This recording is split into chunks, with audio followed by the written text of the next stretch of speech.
Everybody is looking for ways to work smarter in Word. Here's one trick that makes editing a breeze. Let's talk about the Alt plus Shift plus Arrow key shortcut in Microsoft Word. This combo lets you quickly move entire paragraphs or table rows up or down. Here's how it works.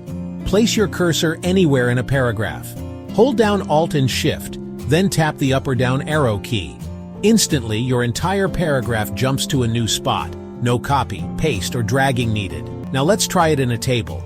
Click inside any row, hold Alt plus Shift and press up or down. The whole row moves, keeping your table neat and organized. You can use this trick to rearrange steps in instructions, shuffle ideas, or fix table layouts on the fly. So next time you're editing a document, remember, Alt plus Shift plus Arrow is your secret weapon. Give it a try and watch your productivity soar.